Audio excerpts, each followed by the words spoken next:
Good afternoon and welcome to the 2025 SWAC Basketball Championship quarterfinal matchup. We're joined by Alabama A&M women's basketball team. Coach, if you could open us up with a statement about today's game. Just really excited about having an opportunity to be here to represent A&M. We were really excited coming into today's game, very much prepared, very much focused on the main goal. I thought that just across the board for 40 minutes we did a fairly good job down in the stretch. Those last minute and a half, 2 minutes, Alcorn made the plays. Definitely dominated on the boards, got those rebounds when it mattered the most. And then just us being disciplined defensively, I thought that we put them to the free throw line too many times late. I know we made a lot of great stops throughout the course of the game, and I really would have wanted us to kind of buckle down, really to make those plays late game, as we have done all season.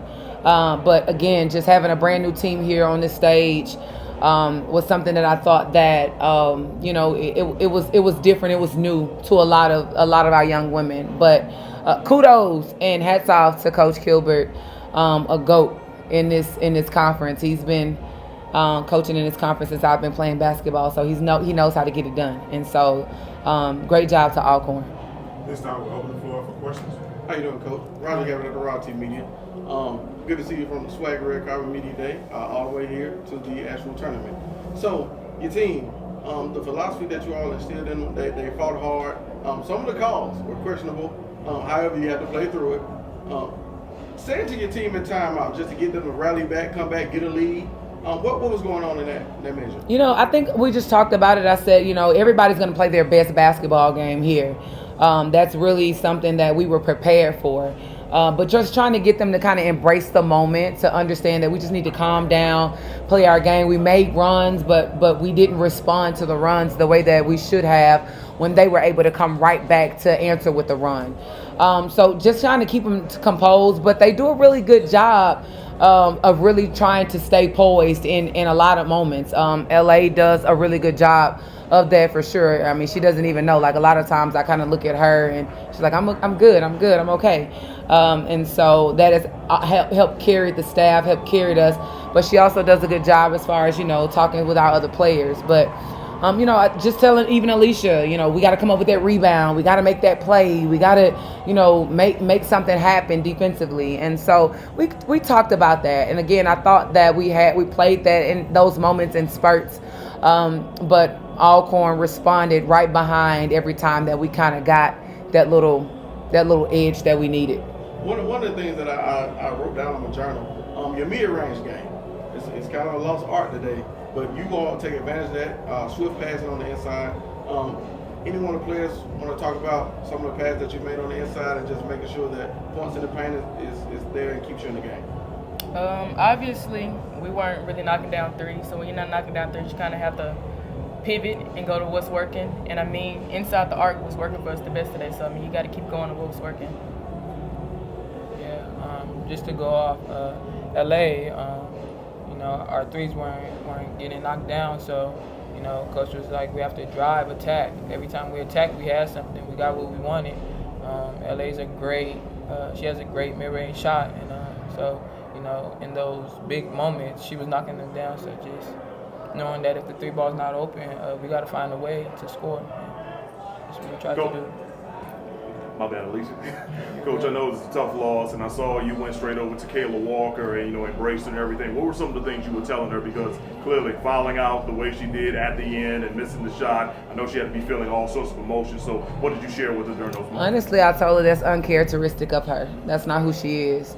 I understand your emotions are at all-time high during moments like this, and Kayla wants it.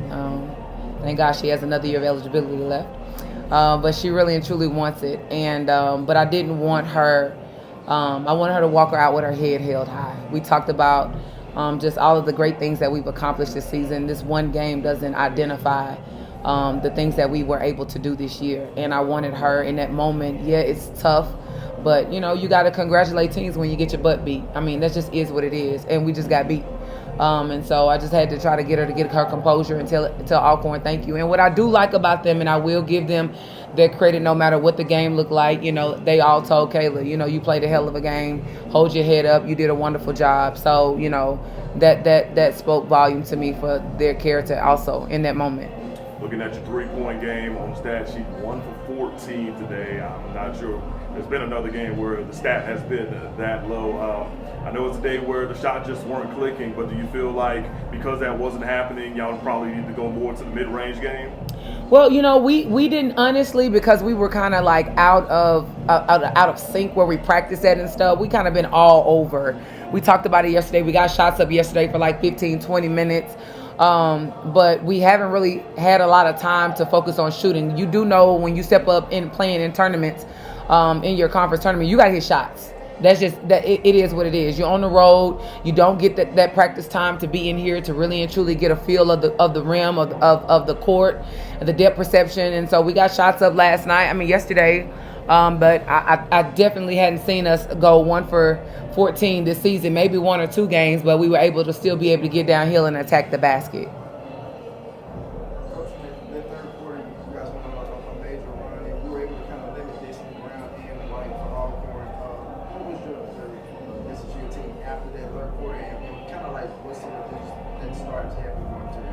You know, even going into the fourth, I remember looking up at the clock. It was probably like 7 minutes left, and we were still trying to like make runs, and we were actually doing that. But again, I mean, we sent them to the free throw line 27 times, and we hang our hat on defense. Anyone who knows this team, this program, we want to be a defensive-minded team.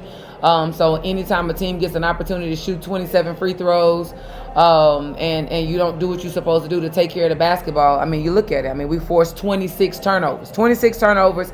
They shoot 27 free throws. I mean, we just talking about rebounding. And we've been talking about rebounding all year. And I will honestly say we lost this game because we didn't rebound. Coach, accomplishing so much this season, but also seeing the way you connect with the players, your outfits, your demeanor, what's it been like to connect with them on and off the court? This is by far my most favorite team that I've ever coached in my 18 years. These young women bought into a vision, bought into my vision, what I wanted to accomplish here at A&M. I got no pushback. They really have gone above and beyond what I've asked them to do. And I'm thankful for that. You know, for us to have a 21-game winning season coming into this tournament, we had the best season record on the men's and the women's side. And so that just lets you know how relentless we are. But, you know, a lot of things, you know, we don't ever want to complain about it. You know, we had a lot of injuries. We had 2 season-ending injuries with 2 starters when we started this season off. But we were still able to be resilient. We were still able to try to find ways. In tournament times, you want to be able to have that depth a little bit, to give Alicia a break, to give LA a break. And we really just didn't have it. But they've been doing so much. The outfits, you know, I've been dressing like this since dressing like this was dressing like this. And, you know, social media is just now one of those things where everything you post now, it just goes and runs. But those who know me know that this is not new to me, you know, and I enjoy being able to be a role model and a leader and the head women's basketball coach at A&M. So this just comes along with it. And the kids, the girls like it. They embrace it, you know. They enjoy it too. So, you know, one thing that I will say, though, LA and Malin Wickelson has definitely challenged me on my fashion game this year because they do a really good job. They've done a really good job of trying to help me get some stuff together, too. So they've been an inspiration to me as well. Coach, congratulations on your 20-plus win season. Thank you. Making history up there. We want to make sure that we acknowledge that. Thank you. But where do we go from here? The season is over. How do you pick up from here? And what can we expect for next year? Well, you know, I think we still have a shot at postseason based off what I was just hearing from. I do believe if Southern wins it, then we will have an opportunity possibly to play in the WNIT. So the ball will continue to bounce. If it is over, then we'll continue to salute these young women, celebrate them with graduation, and then we do what I do. We're going to get in the portal. That's what my staff does, and we'll go back and we'll rebuild this team next year. The thing that we will do differently, we want to be able to get some kids that have more than 1 year, so we will do that as well. Alicia. So, with about 20 seconds left, it was like they had made 2 free throws and go up 3. That's one of the for after the timeout. Well, I was thinking that, we were going to be able to respond with a three. I know big time players hit big time shots. And I thought that we had an opportunity to draw up an offense, a play that would give us the three ball, to put us in a position to rebound, to go back up. And I thought that we were really and truly right there to be able to have that. And I could definitely see that ball, flying in, going into the net for us to go into overtime. I was telling myself, we're going to overtime. But unfortunately, it didn't happen for us. Question for the players. What describe the season with my city? If I were to describe the season, we made history this year. I mean, with the most wins in the Division I era. I mean, bringing in basically a whole new team into A&M. We kind of changed the culture for women's basketball, not just for A&M, but in the SWAC as well. Really, everybody want to be like A&M, and that's just what it is. So, for me, I would say blessed, exhilarating. This is Coach Dawn's first year here, and she made history. 20-plus wins. Not many coaches can be able to do that. And Coach has poured into each and every one of us. She wanted to give each and every one of us an opportunity, and she done that. She spoke life into us. We're a sisterhood. The things that Coach T has done, I can honestly say that out of my 4 years of playing, no coach has ever done that. And so, great players, great people, great coaching staff. Two more questions. Coach, first thing is, what did you learn about yourself as a coach? And hearing these young ladies talk about you, what did you learn about yourself as a coach? Being able to have everybody buy in and being able to transition to a different time where you're changing the culture. What that says to me as a coach is I recruited great character. One thing you don't know, these young women, I don't know if Alicia still has her shoes on. They have mustard seeds in their shoes. We put mustard seeds in our shoes before the game. So, just being able to have that faith and to be able to believe and buy in, I recruited great character. And that's what I will continue to do. But I know that's what they're going to say because that's who they are. And that's what they bring to the table every single day. I love getting up in my car, driving to the event center to coach these young women. It's not one day that I'm like, no, I love going to work to be able to see their faces. The last question that I had for you guys is that one of the things that I thought was really impressive this year is the way that you were able to go from one team to another team and make history.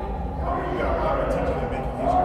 What do you tell now young coaches about, hey, you can go from one team to another and make history? You can't skip steps. I think at an early age for me, the younger coach, Dawn, would have gone with the microwave effect. I would have went and looked at the roster, and I said this to the young ladies. I would have looked at the roster at the teams that these young ladies had played at before I had an opportunity to coach them, and I would have went and got the kid that averaged 20 points, to 18 points, 15 points. I didn't do that. We didn't do that this year. We went and got great kids that came from great stock, great parents. I had a chance to meet with all of their parents, talk to all of their parents, and brought them here with some great young women that were already here and those that were already excited about it. I had an opportunity when Alicia and Darian Bergen jumped into the portal. I was trying to bring them with me to Pine Bluff before I even got here. So everything was really and truly just kind of connected in that moment. So, the younger coaches, you don't have to go for the microwave effect. You can get a good stock of young women that believe in God, that believe in you and your vision, and then go out and execute what needs to be done. And that's exactly what we have.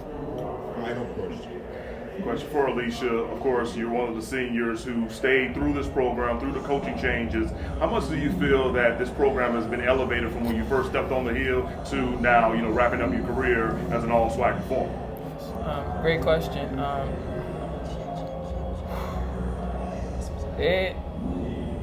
The growth is there. The growth is definitely there. My first year coming to A&M, we had a marketing team, but we didn't have Coach Dawn. And she speaks for herself. Look at who she's brought in. Coming into this tournament, you see the community. Everybody has been bought in. Everybody saw the vision. For me, I'm grateful. just to experience my last year with her, and I just know she's gonna keep building on this. So.